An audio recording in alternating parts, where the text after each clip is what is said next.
Hi, and welcome to Through the Portlight, Today we're going to talk about why we decided to buy a Westsail. and why we bought it when we did.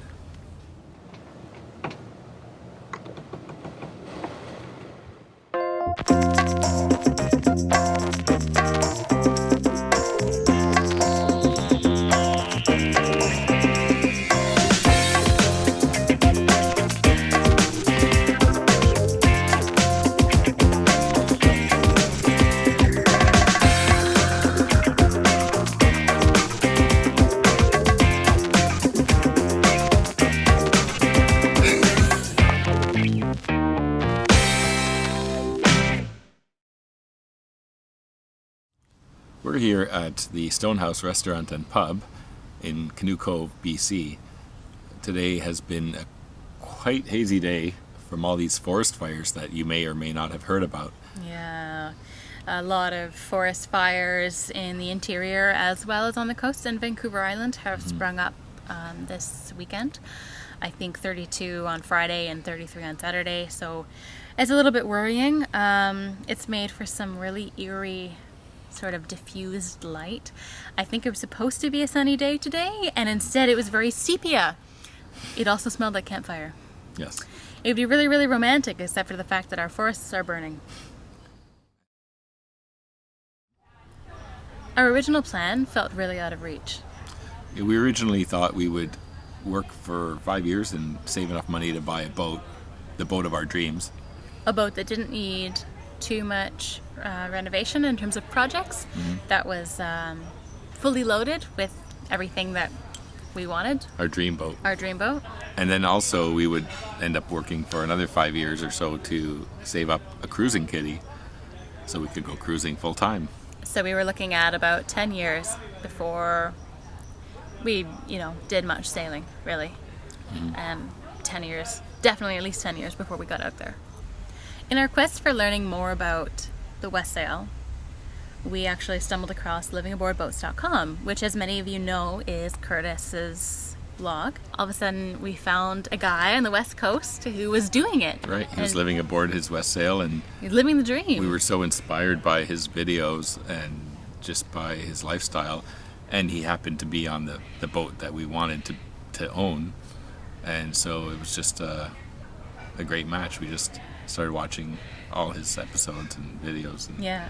reading his blogs. Yeah. So he has a lot of videos about the Westsail, his move aboard, a lot of his projects. And so by the time we actually bought our Westsail, we were almost primed in a way to know what to expect. So we do owe a great deal Yeah. from Curtis and his videos. We started corresponding, and so we, got to pick his brain. We ended up, when we moved out west to Vancouver, we took the ferry over to Victoria where he was, and we got to meet up over some beers and nachos, and we just talked about boats. And, he asked us what our plan was. And we started gearing up, telling him about our lofty 5 to 10 year plan, and he just looked at us and said, why not now? Why don't you buy your boat now? Maybe not a boat that has all the bells and whistles that we originally thought we needed, but one that was a really, really good base and something that we could work on And afford. And even if it did take us 5 years or a few years to work on it ourselves, learn so much in the process. And instead of just waiting 5 years to accrue enough money to be able to buy the boat that was all tricked out for us already. And he pointed out that the amount of money that we were spending every month in rent was just going down the drain. We're spending money on things that we don't need. And we thought, if we're spending that much money on rent every month, how long is it actually going to take us to buy a boat? A long time. And it doesn't help that living in the West Coast, rent and the cost of living is quite expensive. Yeah, which is the reason why we moved out west, was so that we could be on the ocean and we could buy a boat. And live on it all year round. That's right. Yeah. Because in Ontario, as we had mentioned, it gets awfully cold as of October. Yes. We had talked about buying a house. We thought about buying a house, but, we neither of us could figure out where we wanted to settle down. And then we realized that we don't want to settle down anywhere. No, not yet anyway. Not yet. We And- want to travel. So we had to think of a way to be able to do it. So in our quest to find a boat that we could not only live aboard, but also do extended cruising in, we decided to really take a hard look at the Westsail. The Westsail goes down in history as the boat to launch 1,000 dreams. It actually was credited as starting the cruising boom in the 70s. Yeah. Now I'm sure a lot of you have heard about the Westsail, about how it's a full keel, blue water, bulletproof boat, heavily hand laid in fiberglass in the 1970s. Heavy boat, sometimes dubbed the wet snail, but what she lacks in speed, she makes up in comfort. The interior is very roomy. We'll show you that in our boat tour, which is coming up. We came to the conclusion, after looking at a myriad of boats, a lot inspired by John Vigor's 20 small sailboats That could take you anywhere. that could take you anywhere. And we had looked at a lot of boats. We looked at the Dana 24, which is actually originally the size that we thought we were going to get. Right. And then we looked at The Orion. The Pacific Seacraft. Seacraft Orion, Pacific Seacraft 25. The downside to that one being, of course, that it doesn't have the standing headroom Right. that a lot of people require.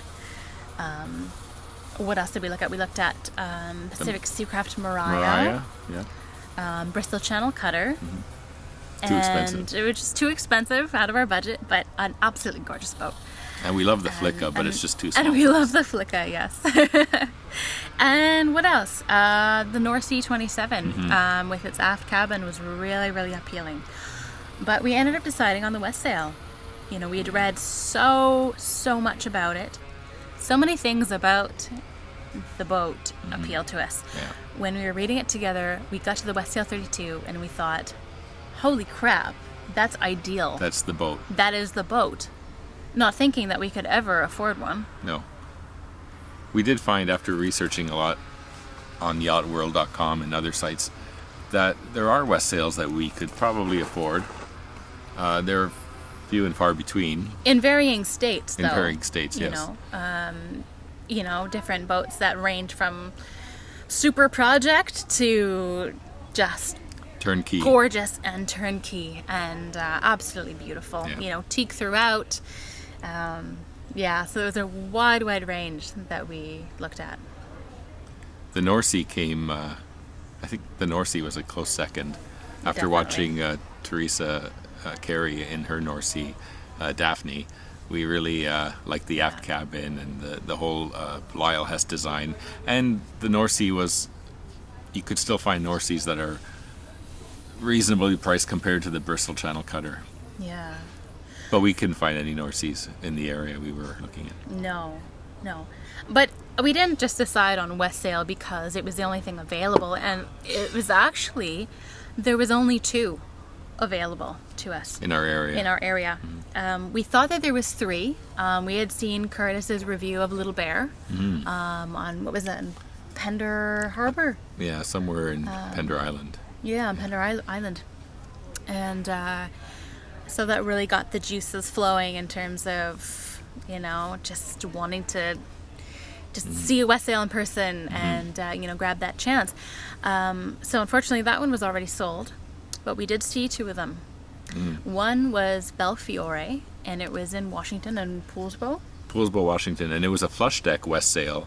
Very unique. Very unique. It was almost completely flush deck, except it had a small cabin top over the galley and the nav station, and the interior was beautiful.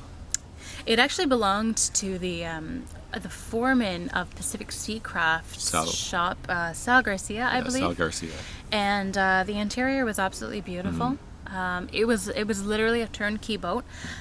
The problem with that was, for us Canadians, it being an American boat, just the exchange rate made it the asking price was So much a lot more. more in Canadian dollars. Yes. And the asking price alone was just a little bit above our budget. Yeah. Because it was a boat that we didn't really have to do too much to. Right. So we also found a Westsail 32 called Drummer, and we found that on the Westsail Owners Association website and also in a local sailing magazine that was listed for sale. We found out it was listed for sale it's been listed for sale for a few years. Yeah, a few years. So we made an effort to contact the seller, and originally we just wanted to see the boat. Yeah. We initially contacted him saying, we're not ready to buy yet, Not but at all. if you're available, We'd like to see the we boat. would just really love to see the boat if that's okay. And we didn't hear back from him for a while, and so we thought, well, he's probably busy, Or he doesn't want to show or he his doesn't boat. want to show his boat just to people who just Don't want to go wanna- see it. People who aren't interested in buying the boat. But he did actually get in contact with us, and it turned out that he had moved actually to a little bit closer to where we were, and so he offered to show us the boat. And it was the very first time that we had been aboard a Westsail, and I totally could see us living aboard. We had read so much about it.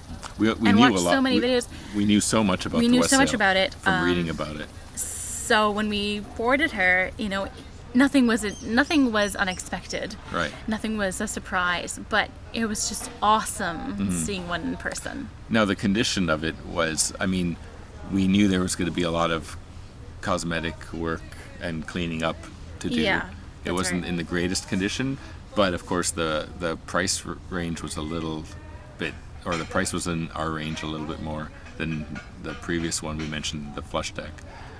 Yeah, so So we ended up seeing this boat, Drummer, in Salt Spring, on Salt Spring Island. it was a really good base. There was a lot of things that we knew we'd have to tackle cosmetically, and a lot of projects just, to get her sort of up to the standard that we wanted. But it was a fantastic base. Absolutely nothing wrong with the hull. I liked that it had mast steps, it had brand new sails, a fairly new engine. It was only 4 years old, and it was a factory finished boat with the dinette finish, with the dinette seat. We'd like to thank you very much for all your support and your generous comments and positivity. It's just been so overwhelming. Everyone's been so kind. It's been really amazing getting that kind of response from you guys. It makes us so much more inspired to produce these videos, and we just wanted to say thanks so much. You're so supportive, and we can't wait to keep doing this. It just goes to show the sailing community how wonderful everyone is in the sailing community. It's just Yeah, it's true. a great bunch of people. Yeah, it's a really great experience. Thank you.